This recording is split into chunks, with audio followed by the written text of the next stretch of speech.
Welcome to Lotus Comics Press. We have an exclusive here with Brad Dourif, which is well known as the voice of Chucky, guys. How amazing and an honor is it to actually talk to the voice of Chucky himself. Now, how's it going today, sir?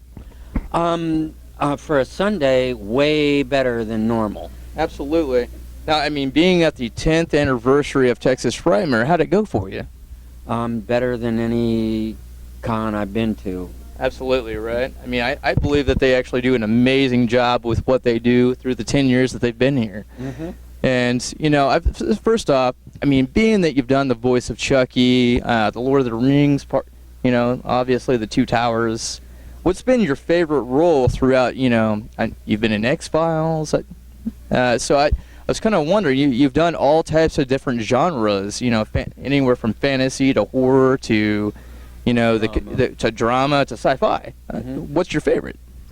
Genre, I don't really concern myself with genre other than if there is a genre, it's a certain kind of an event which you have to be aware of the event. Yes, sir. But I'm usually intrigued by character. Some things I like because they're difficult. And difficulty, you know, forces you out of your box a little bit, and you tend to like the things that it was really hard to do. I think the X-Files episode I had to do like 14 different characters. He moves, and not only that, they had to move from one character into the next character into the next character, and getting a flow from one. I didn't think I was going to make it. Yes, sir. And I remember at one point I thought of a woman I used to know when I was a child whose name was Mrs. Bro. Okay. And when I added Mrs. Bro to the mix, right, the whole thing miraculously fit together. And I really, you know, it was this eureka moment, and I got it. And I went back in, and I think Gillian Anderson was in the dressing room, and I was very up and just chatty as she could be, and she didn't even look at me. Wow.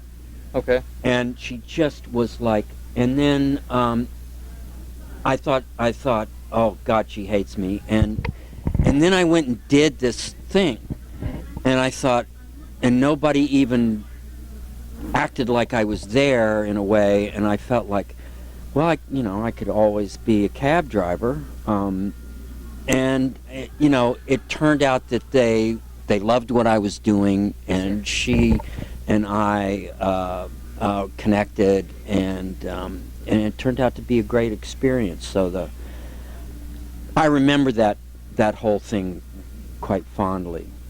You know, Billy Bibbit was I think probably the most exciting because I was so young. I don't like to watch myself. I did watch myself in Lord of the Rings because I had to, and it's one of the few things I've done that I thought was actually watchable. I thought you did like an amazing job in Lord of the Rings. Yeah, and maybe because it was so different from myself that I could watch it. But normally I cannot abide watching my acting. It just makes my skin crawl. I understand. I do. Now, doing Chucky 1, 2, and 3, I know we kind of talked off camera a little bit, and you said your favorite movie was actually not the Seed of Chucky, but Bride of Chucky. The Bride of Chucky. Mm-hmm. So, is there any reason why The Bride of Chucky was actually your favorite?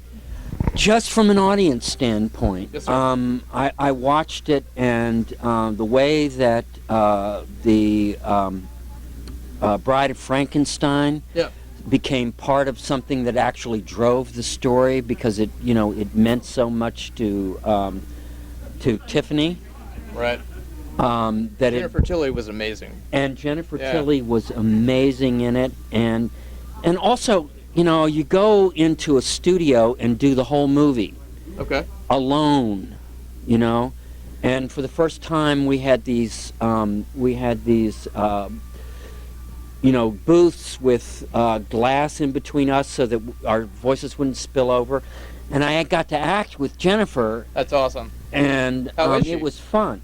It was really fun. She's very improvisational. Some of the best lines were stuff that, you know, that just came off the top of her head. You know, the whole thing about, do you have a rubber? Right. And, you know, if I am a fucking rubber, you know. That whole thing was just, you know, improvisation. Well, just curious. So now, I mean, I know you got to kind of get in character, and it takes a little bit of, improving on your part to be able to actually get into the voice of Chucky. Do you have any special advice for the new upcoming film people in the new generation that maybe you could offer the new film people that are just coming into film? Don't do it. Ruin you.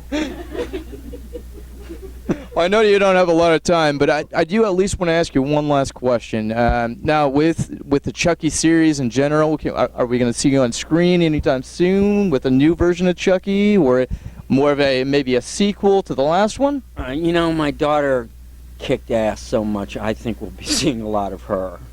Yes, sir. Yes, sir. Well, thank you so much. I have one follow-up question, which is, if you had a favorite superpower, because you've been in every single genre, what would it be? Turning lead into gold. That's a good one, sir. That's a good one. And by the way, never been said on Lotus Comics. Well, we really appreciate your time. Sure. Thank you very much for being on the show. Guys, come check out Lotus Comics Press. All of the 10th anniversary Texas Frightmare interviews will be on Lotus Comics Press here soon. Come check us out at lotuscomics.com, and we will see you here real soon. Thank you. Bye-bye.